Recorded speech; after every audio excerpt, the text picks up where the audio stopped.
Tensions are rising there too, courtesy a usual suspect. Turkish President Recep Tayyip Erdogan. On Tuesday, he flagged off a new crisis, and I mean quite literally. Erdogan flagged off a drilling ship to the Mediterranean. It's called the Abdulhamid Han. It's the most advanced drilling vessel in Turkiye's fleet. Almost 238 meters long, it can drill up to 12,000 meters. The vessel is expected to operate 55 kilometers off Antalya, so well inside Turkish waters. Then why is this drilling expedition an escalation? Because of two reasons. Number one, the wider Mediterranean is contested waters. Both Cyprus and Greece claim parts of it.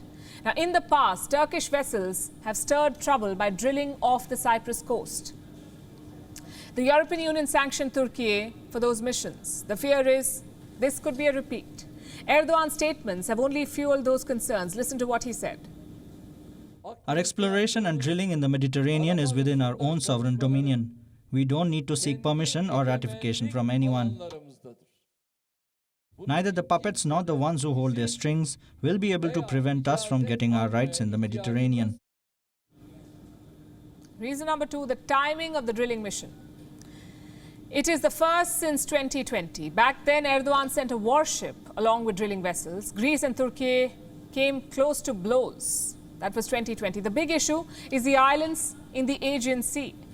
Both countries claim them. Turkey says they have been militarized by Greece. Greece claims it is only for self-defense. What's worse, both countries are NATO members. So the US is involved. The European Union is involved. It's a pretty complicated conflict with a lot of stakeholders. But last year, things appear to improve. Both sides began bilateral talks to resolve this matter. Then in June this year, Erdogan walked away. And that too in typical Erdogan style, by insulting Greece. Behave yourself. Haven't you learned any lessons from history? Where were you in history? Where are you now? Then you weep and whine. Don't attempt to dance with Turkey. You will get tired and find yourself stranded. They say diplomacy is all about tact. Well, Erdogan certainly missed that memo.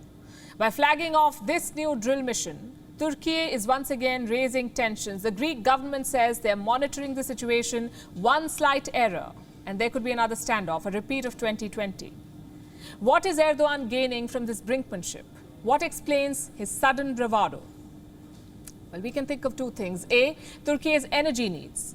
Erdogan's country is dependent on foreign energy. Almost 45% of the natural gas comes from Russia. And these exports are expensive. They're driving up Turkey's trade deficit. So Erdogan's plan is to replace imports with domestic production and hence the offshore drilling. The second reason is political.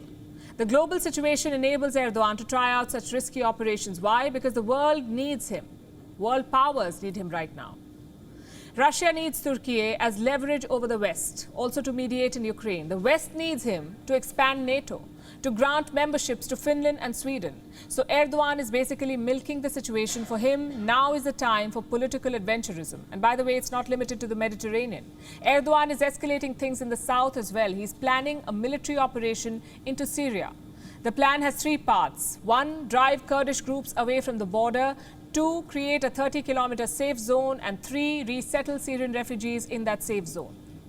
And Erdogan has done this before. He has launched 3 military operations into Syria. The question is he bluffing this time? Frankly, it's hard to say. On Sunday, Turkish drones attacked Kurdish forces near the border. At least 4 people were killed. Whether this escalates or not depends a lot on the US. Former President Donald Trump did support Erdogan's operations. He openly abandoned the Kurds. If Joe Biden does the same, the operation could go ahead. It depends on what Biden prioritizes, expanding NATO or saving the Kurds. As for Russia, Putin is hoping diplomacy prevails. He met Erdogan last week in Sochi, and during this meeting, Putin made a strange proposal. He asked Erdogan to speak to Syria's president, Bashar al-Assad. Why is this a strange proposal? Because Erdogan has not spoken to Assad since 2011. Now, if this call happens, it would be the first in 11 years. But as things stand, Erdogan is committed to this operation. He wants to drive out the Kurdish forces. It makes you wonder, what exactly is the game plan here? Erdogan is picking 2 fights at the same time, and that too with allies. In the Mediterranean, they're facing Europe. In the south, They face the US and Russia. What is the point of these dangerous games? To win elections, that is the point. Turkey will elect their new president in June 2023. Erdogan's economy is in a very poor state, so he's campaigning as a conflict leader, a president fighting all of Turkey's enemies. It may get him re-elected, but in the process, Erdogan may unleash conflicts that he cannot control.